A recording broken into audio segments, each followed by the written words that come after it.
Hi friends, this is Swapna. Welcome back to my channel smart Telugu house wife. ఈరోజు కరకరలాడే చలికాలం వేడివేడి పకోడీ ఇంట్లో ఈవినింగ్ టైంలో మనం మంచిగా క్విక్ స్నాక్లో ఎలా చేసుకోవచ్చు ఇవాళ వీడియోలో చూసేసేద్దాము. ముందుగా మనం పకోడీ ప్రిపేర్ చేసుకోవడానికి ఒక మంచి మిక్సింగ్ బౌల్ తీసుకోండి. దాంట్లో మనం ఎంత పకోడీ చేసుకోవాలనుకున్నామో దానికి సరిపడని ఉల్లిపాయలు కొంచెం ముందుగా నీళ్ళలో వేసి ఉంచుకుంటే తొక్క అనేది తేలిగ్గా వచ్చేస్తుంది. తీసుకొని మీరు సన్నగా సైడ్కి చక్రాల్లాగా కట్ చేశారంటే ఈ విధంగా వస్తుంది. ఈ కట్ చేసిన ఉల్లిపాయలన్నింటినీ మీరు ఈ మిక్సింగ్ బౌల్లోకి తీసుకొని ఇలా ప్రెస్ చేస్తే మనకి అన్ని రింగ్స్ అనేవి విడివిడిగా వచ్చేస్తాయి.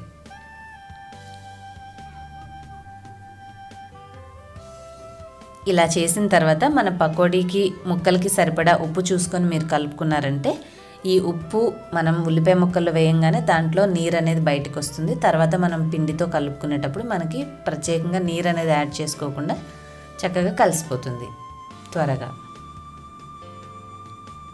మీకు టైం ఉంటే ఒక 2 నిమిషాలు మీరు కలిపి ఉంచేస్తే ఇంకా నీరు బాగా బయటకు వస్తుంది. లేదంటే కూడా వెంటనే కూడా మీరు కలిపేసుకోవచ్చు. ఇప్పుడు ఇందులో 1 కప్పు శనగపిండి తీసుకొని కలుపుతున్నాను. దీన్నే బేసన్ ఫ్లోర్ అంటారు, చిక్పీ ఫ్లోర్ అని కూడా అంటారు. ఇందులో 1/2 కప్పు బియ్యం పిండి, రైస్ ఫ్లోర్. మనం బియ్యం పిండి వేసుకోవడం వల్ల పకోడీలు అనేవి క్రిస్పీగా వస్తాయి. కొద్దిగా అల్లం వెల్లుల్లి పేస్ట్ దంచుకున్నది, మనం అల్లం వెల్లుల్లి పేస్ట్ వేసుకుంటే టేస్ట్ అనేది చాలా బాగుంటుంది.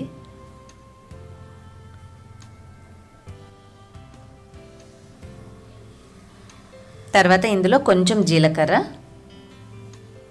సన్నగా తరిగిన 2 పచ్చిమిర్చీలు, కొంచెం కరివేపాకు చిన్న చిన్న ముక్కలు కట్ చేశాను, కొద్దిగా పసుపు, కొంచెం కారం. మీరు పచ్చిమిర్చి ఎక్కువ వేసుకుంటే కారం తగ్గించుకోవచ్చు, లేదంటే కారమే మొత్తం వేసుకొని పచ్చిమిర్చిని తగ్గించుకోవచ్చు. మన ఇష్టాన్ని బట్టి. కలర్ఫుల్గా ఉండాలంటే కొంచెం కారం ఎక్కువ వేసుకోండి, లేదు చిల్లీ ఫ్లేవర్ ఎక్కువ ఇష్టపడే వాళ్ళు చిల్లీస్ ఎక్కువ వేసుకోవచ్చు.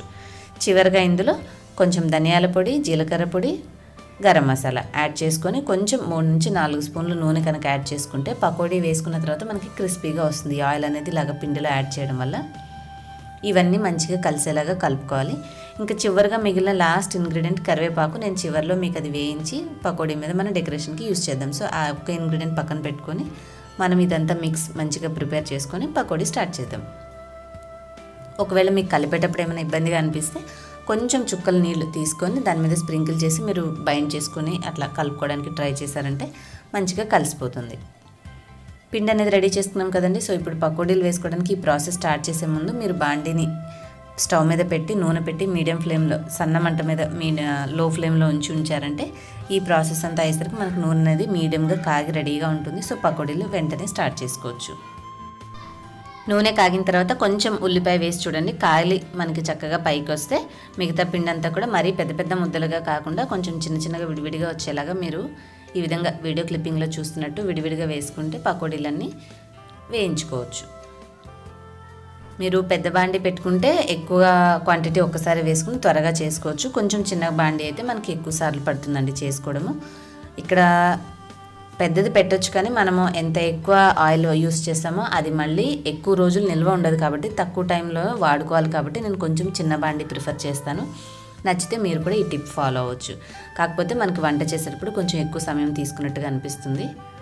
చూడండి, పకోడీ ఇలాగా గోల్డెన్ కలర్కి వచ్చినప్పుడు మనము తీసేసుకోవాలి. మరీ వేగేంత వరకు నూనెలో ఉంచితే తీసిన తర్వాత కొంచెం ముదురు రంగులోకి వచ్చేసి మనకు రుచి అనేది మారిపోతుంది.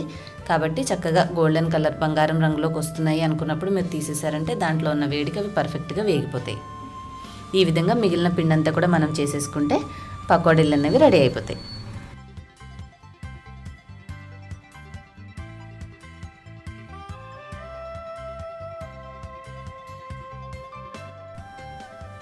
చూసారు కదండి, ఇలాగ దగ్గరగా కలర్ వస్తున్నప్పుడు తీసేసుకోవాలన్నమాట. టిష్యూ ఉన్న పేపర్లోకి తీసుకున్నామంటే ఎక్స్ట్రా ఏదైనా ఆయిల్ ఉంటే అది పేపర్లో లాగేసుకుంటుంది. ఆఖరిగా కొంచెం కరివేపాకును మనం వేయించుకొని పకోడీ మీద డెకరేషన్ చేసుకుంటే చూడడానికి పకోడీ చక్కగా కలర్ఫుల్గా ఉంటుంది. అలాగే మనం పకోడీ తిన్నప్పుడు మనకి శనగపిండి వల్ల కొంచెం గ్యాస్గా అరగనట్టుగా అనిపిస్తుంది. కాబట్టి మీరు ఈ కరివేపాకును కూడా కలిపి పకోడీ తినడం వల్ల చక్కగా మనకి అరుగుదల, జీర్ణ సమస్యలు ఏమీ లేకుండా డైజెషన్ మంచిగా ఉంటుంది.